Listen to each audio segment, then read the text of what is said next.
How's it going, gang? It's a final render here. Now that the dust has settled on the nuclear bomb that was Bethesda's E3 conference of 2018, we can now confirm an awful lot of stuff about the latest Fallout game, Fallout 76. Previously we were speculating and there was a lot of rumours going around as well, lots of leaked information saying it would be an online only game and stuff, but now we can confirm that it is an online only game and it is very different to any other Fallout game. And as you'd expect, many people are very speculative and are very on the fence. Some people are even boycotting Bethesda. But now, I'm going to give you the 9 reasons why I think you should consider buying Fallout 76. The first reason is, it has got the biggest ever map for a Fallout game. This map is approximately 4 times the size as the Fallout 4 map, which by my calculations is approximately half a square kilometre larger than Skyrim. So therefore, this is an absolutely enormous map. There's going to be lots to explore, lots of buildings to go ahead and scavenge through, and there is an endless amount of gameplay that can be added with even more landmasses added to the future. Some people are cautious and may say that if it's that big, is it going to be in less detail? Maybe, we're not 100% certain, but since it is such a large area, it does mean that you're going to get a huge amount of variety of landscape at least, and plenty of things to explore. Another thing which is an important part of it being an online play is that the map is dynamic with the nuclear weapon system.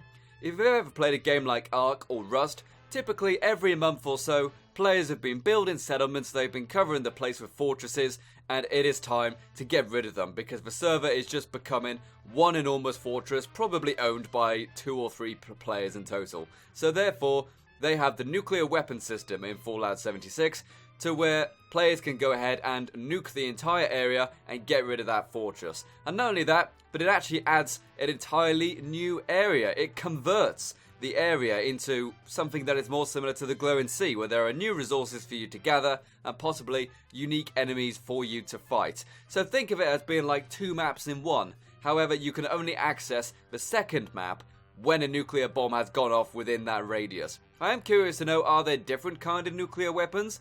Will there be some which are much bigger than others, for example, but they take more codes to gather, for example? So I'm very curious to see how this new system works. I do believe a lot of people are worried that this new nuclear weapon system will mean that there is going to be a lot of griefing by players, but I suspect there's only going to be a very small amount of nuclear weapons available to use every month, and also, I guarantee that getting all the codes to launch one of those nukes is not going to be a quick and easy feat. It's going to take a very long time, and since you can lose all of your codes just by getting killed once, then it means that getting an entire set of codes, even if you've got a squad, is going to be very difficult. So you might not actually see as many nukes as people previously expect. And now the next part is what's got a lot of people very worried, is the story mode of this game. There is a story mode of this game. The Overseer does go ahead and give you missions, which should take you around the entire map. Some people are speculating that they may be almost Radiant quest-like, meaning that it's just very simple quests that kind of repeat. We don't know about that right now, but we do know that the game is voice acted for the Overseer, so it's not too ridiculous to assume that there will be kind of a running story. And also, the kind of main story will be told through the environment, which I think is a fantastic way to go ahead and tell your story. Look at games like Dark Souls, for example. It's entirely done with the entire landscape around you, and you can even look at areas in Fallout. For example, in Fallout 3, there was the town of Andale, I believe it was called, which was the cannibal town. There was never a quest to go to Andale because something was cool there for the player to see. The player just discovered it. And there was never a reward for going ahead and discovering it. You just went there, you learnt about this horrible place, and your reward was knowing that you found this place. And it felt very cool to explore the land in that way. So this game, Fallout 76, is going to have a lot of that, to where you will find your own story, make up as you go along, and also there will be certain truths that you can find on holotapes and terminals, etc., so that you can kind of get a better idea of what is going on in West Virginia. And after that, of course, the next thing, which again is very controversial, is that every human player you see, meaning a raider or even just someone in power armor, will be controlled by an actual player. Every enemy or friend is controlled by an actual human. Now, at first, I hated this idea. I really did. I don't want people going ahead and destroying all the bases, which I've gone ahead and spent a lot of time building. But there are some good things about this as well. Firstly, there are rumoured to only be about maybe 12 slots on every server, so therefore you're only actually going to encounter 12 human players on every map. And now you may be saying, final render, you handsome stud, but if this is the biggest map ever and there's only 12 actual human enemies on it, that feels a bit small to me. I think you're not really going to encounter many human enemies. Now this is true, but it also does mean that you will get rid of an awful lot of the griefing in the game as well. If somebody wants to grief, and it's such a huge amount of area to go ahead and find new people to go and grief, chances are they're not going to do it as much. They're probably going to try to stay safe. And another thing which is really good about it as well is that it's good for the role-playing element as well. This is 25 years after the nuclear bombs fell. There aren't going to be that many people anyway, so it's actually believable in that sense. But of course, if you want to group up, you can. You can have up to 12 of you group up together, and I think that's actually pretty darn cool. That's a very nice amount of people to go ahead and squad together. Maybe you can go ahead and make the ultimate base if you go ahead and populate the entire server with you and your posse, and then you know no one's going to mess with it, which would be very cool as well. But not only that, it also means that the enemies are intelligent.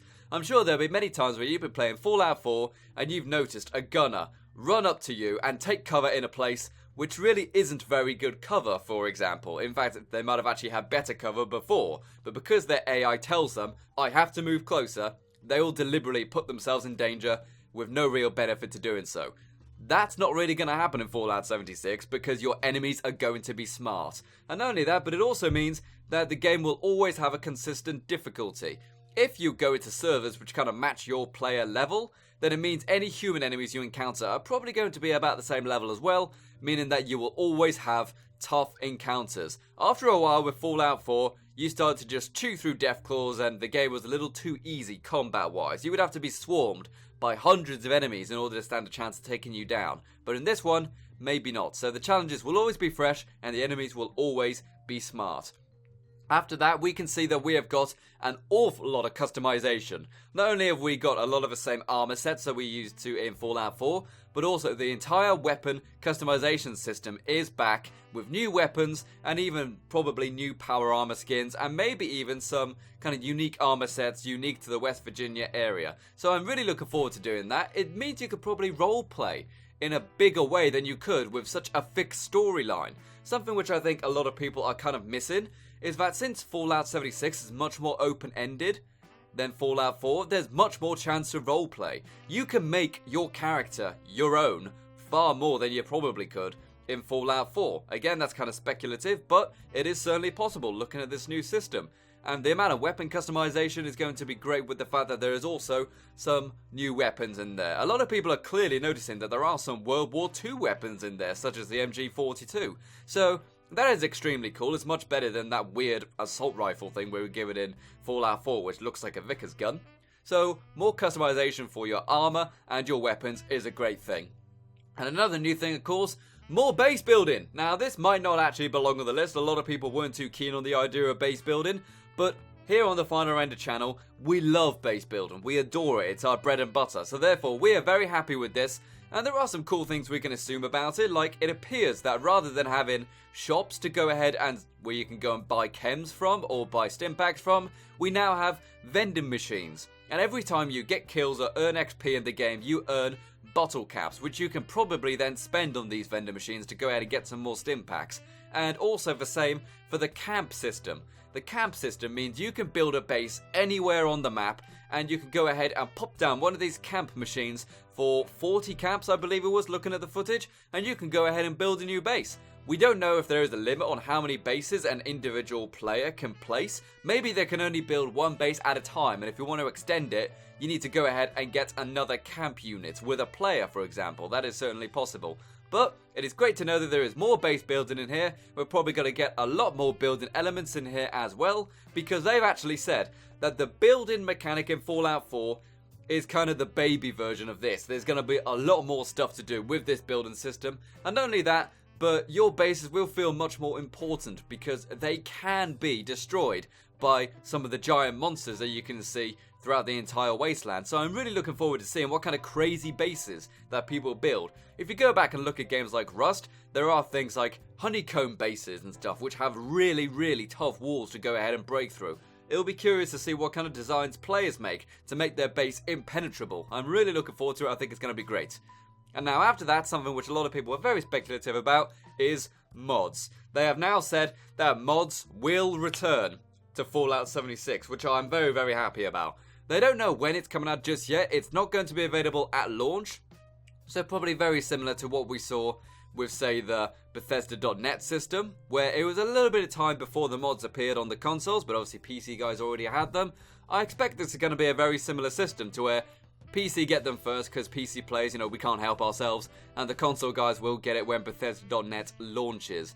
And they've also said that mods will be available, however, only through the use of private servers. You'll be able to make a private server or a modded server to where you can add all the mods you want and have fun with it. However, if you don't want mods in your game, you can just play the vanilla game, which I think is a very good idea. Some people don't want to have bases which are the size of King Kong up in here because they've downloaded lots of modded building assets, but I think it'll be fantastic to go ahead and see what people can come up with mod-wise in this new and improved engine, of course. And it'll be great to go ahead and see how it actually changes how certain servers behave. Maybe there'll be certain servers which are very mod heavy and they have a huge role-playing aspect. Imagine a server which is full of mods which only allow raider builds in there, so that you can get really cool raider armor, you can get really cool raider weapons, and it's just about raider versus raider factions clashing, all made by community assets. I think that would be amazing.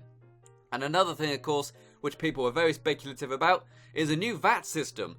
People were worried that V.A.T.S wasn't going to return because it is an online game, and there are ways to go ahead and make it slow down in time, like Max Payne 3 did it, for example, to where if both players were trying to use V.A.T.S on each other, or their slow-mo mechanic, only then it would actually go in slow motion, which actually works well. Or there are things like Kill and Floor, to where if all the players are near each other, say if you've got 4 players in a squad, then it does slow down time. But this is not the case with Fallout 76. It is simply done in real time, meaning it does not slow down anymore.